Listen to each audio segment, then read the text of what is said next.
Hi అండి. Welcome to my channel my talks and tips. ఇదేంటిది అనుకుంటున్నారా? ఇప్పుడు న్యూ రేషన్ కార్డ్స్‌కి అప్లై చేస్తున్నారు కదా! మీ సేవలో కానీ, గ్రామ పంచాయతీలో కానీ. అప్లై చేశాక ఈ రసీదు అనేది ఇస్తారు. ఇది మనకి ఎందుకు అంటే ట్రాకింగ్ చేయడానికి యూజ్ అవుతుంది. సో, ఇది రసీదు అనేది చాలా జాగ్రత్తగా పెట్టుకోవాలి. రేషన్ కార్డు మెయిన్‌గా అప్లై చేయడానికి కావాల్సిన డాక్యుమెంట్స్ ఏంటిదంటే ఆధార్ కార్డ్ ఉండాలి. అలాగే బ్యాంక్ డీటెయిల్స్ ఉండాలి. బ్యాంక్ పాస్‌బుక్ అది ఫ్రంట్ సైడ్‌ది ఫోటో అనేది ఉండాలి.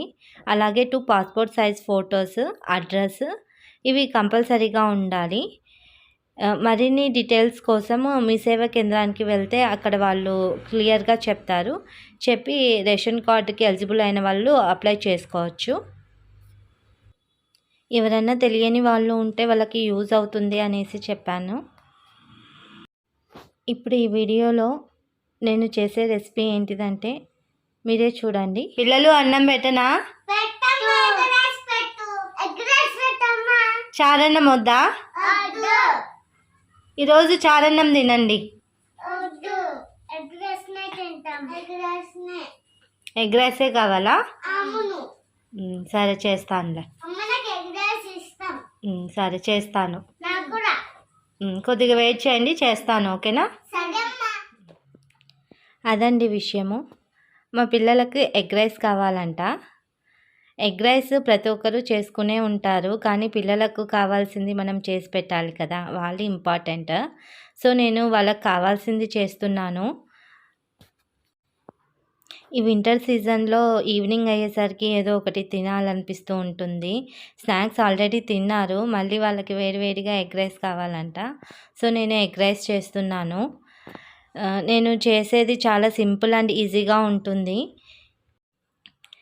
పిల్లలు ఉన్నప్పుడు వాళ్ళకు కావాల్సింది మనము చేసి పెట్టాలి. అలాగే మనం పనులు కూడా టైంకి చేసుకోవాలి. నేను చాలా సింపుల్ అండ్ ఈజీగా చేస్తున్నాను. దానికి కావాల్సిన పదార్థాలు 3 ఎగ్స్ తీసుకున్నాను. అలాగే నేను 3 ఆనియన్స్ పొడవుగా సన్నగా కట్ చేసుకున్నాను. గ్రీన్ చిల్లీస్ని ఒక 5, 6 గ్రీన్ చిల్లీస్ని తీసుకున్నాను. గ్రీన్ చిల్లీస్ మనము ఇన్ని తీసుకున్నాం, పిల్లలు తింటారా అని అనుకోవచ్చు. ఈ గ్రీన్ చిల్లీస్ మనము నూనెలో ఫ్రై చేస్తాము. ఆ కారం అనేది ఉండదు, ఓన్లీ ఫ్లేవర్ ఒకటే ఉంటుంది. మళ్ళీ ఇందులో నేను కారం ఏమీ యాడ్ చేయను, ఇదే సరిపోతుంది. ఎగ్స్ అనేవి డైలీ మనము పిల్లలు తినే ఫుడ్డులో ఉండాలి. ఒకరోజు బాయిల్డ్ లాగా, ఒకరోజు ఆమ్లెట్, ఒకరోజు ఇలా ఎగ్ రైస్ లాగా, ఇలా ఏదో ఒక రూపంలో వాళ్ళకి పెడుతూ ఉండాలి. డైలీ ఒకటేలాగా చేస్తే వాళ్ళకి బోర్ కొడుతుంది. సో నేను ఈ విధంగా వెరైటీగా చేసి పెడుతూ ఉంటాను. స్టవ్ ఆన్ చేసుకొని ఒక కడాయి పెట్టాను. అందులో వాటర్ అంతా ఎవాపరేట్ అయ్యే వరకు ఉండాలి. నూనె వేస్తే చిట్లుతుంది. తర్వాత నేను 2 టేబుల్ స్పూన్స్ ఆయిల్ వేశాను. మీ పిల్లలు కూడా ఇలా మా పిల్లల్లాగా ఏదో ఒకటి చేయమని అడుగుతూ ఉంటారు కదా. వింటర్ సీజన్, క్లైమేట్ కూల్గా ఉంది కాబట్టి ఏదో ఒకటి తినాలనిపిస్తూ ఉంటుంది. తర్వాత నేను పచ్చిమిర్చిని వేశాను. పొడువుగా కట్ చేసుకున్న పచ్చిమిర్చిని లైట్ బ్రౌన్ కలర్ వచ్చే వరకు వేయించాలి.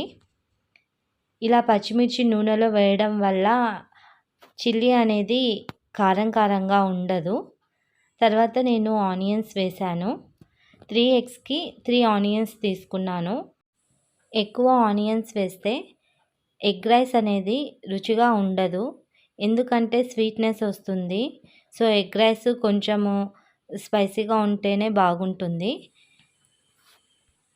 తర్వాత ఆనియన్స్ని, పచ్చిమిర్చిని బాగా కలుపుకోవాలి. మనం చేసే సింపుల్ వంటలైనా పిల్లలకు వాళ్ళు అడిగినవి మనం చేసి పెడితే వాళ్ళకు చాలా హ్యాపీగా ఫీల్ అవుతారు. సో నేను తగినంత సాల్ట్ అనేది వేస్తున్నాను. తర్వాత నేను కొంచెం పసుపు వేసుకున్నాను. పిల్లలు ఏ రెసిపీస్ అడిగినా, ఏ స్నాక్స్ అడిగినా మనం మోస్ట్లీ ఇంట్లో ఫుడ్డే వాళ్ళకు మనము చేసి పెట్టాలి. బయట మనము జొమాటోలో, స్విగ్గీలో ఇలా ఆర్డర్స్ పెట్టద్దు. అవి వాళ్ళు తిన్నప్పుడు బాగానే ఉంటుంది. తర్వాత వాళ్ళకు హెల్త్ ప్రాబ్లమ్స్ అనేవి వస్తాయి. వాళ్ళు ఏ ఆయిల్ యూస్ చేస్తారో తెలీదు. సో, మనం మోస్ట్‌లీ నేనైతే మా పిల్లలకు ఇంట్లో ఫుడ్డే ప్రిపేర్ చేస్తాను. వాళ్ళు ఏది అడిగినా తెలుసుకొని యూట్యూబ్‌లో సెర్చ్ చేసి తెలుసుకొని చేస్తాను. తర్వాత నేను 1 టేబుల్ స్పూన్ అల్లం వెల్లుల్లి పేస్ట్ వేశాను.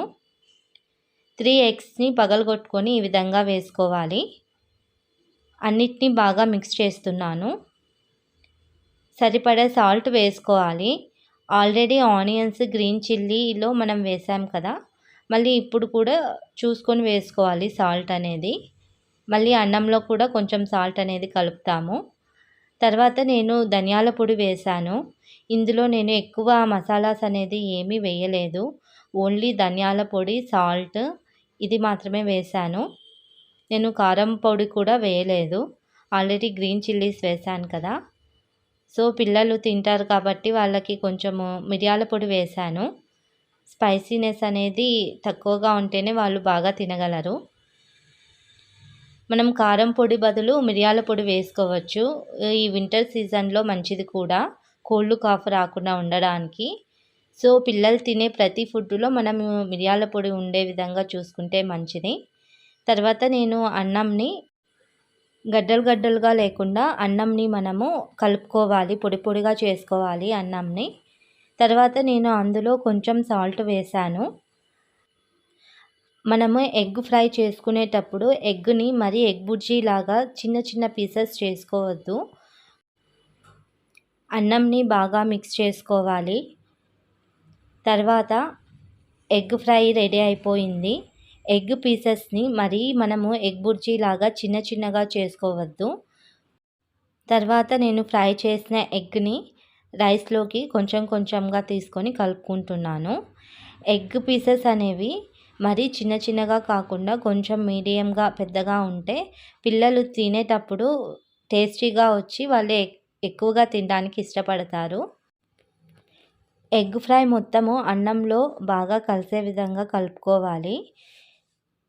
అంటే దానికున్న స్పైసెస్ అన్నీ అన్నంలో కలవాలి. ఎగ్ మరీ కలపడం వల్ల చిన్న చిన్న పీసెస్‌గా అయిపోతుంది. ఎగ్ బుర్జీలాగా అన్నంలో కలిసిపోతుంది.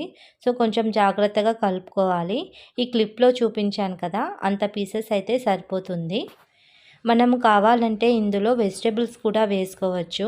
క్యారెట్, ఆలు, బఠానీ ఇలా.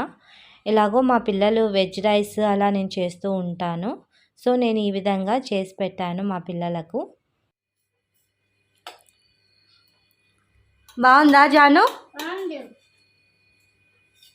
నిహా బాగుందా? మొత్తం కంప్లీట్ చేయండి సరేనా? నేను వీడియో తీస్తుంటే మా పాప ఫోటో ఎలా వచ్చిందని అడుగుతుంది. అదండి విషయం. మా పిల్లలు ఎంజాయ్ చేస్తున్నారు. మరిన్ని వీడియోస్ కోసం నా ఛానల్ను లైక్ చేయండి, షేర్ చేయండి, సబ్స్క్రైబ్ చేయండి. మీరు కూడా మీ పిల్లలకు వాళ్ళు అడిగింది చేసి పెట్టండి. ఎందుకంటే వాళ్ళ సంతోషమే మన సంతోషం కాబట్టి. మీరు సపోర్ట్ చేస్తే నేను ఇంకా మంచి మంచి వీడియోస్ తీయగలను. మీ సపోర్ట్ అనేది నాకు చాలా ముఖ్యం. ఇంకా ఎటువంటి వీడియోస్ తీస్తే బాగుంటుందో నాకు కింద కమెంట్ సెక్షన్లో పోస్ట్ చేయండి. నేను ఈ క్లిప్లో చూపిస్తున్నాను కదా, కొంతమందికి సబ్స్క్రైబ్ చేసుకోవడం తెలియకపోతే ఇక్కడ సబ్స్క్రైబ్ అని ఉంటుంది. ఆ బెల్ ఐకాన్ని క్లిక్ చేస్తే నేను ఏది చేసినా ఫస్ట్ మీకే నోటిఫికేషన్ వస్తుంది. Thank you for watching. Please support my channel.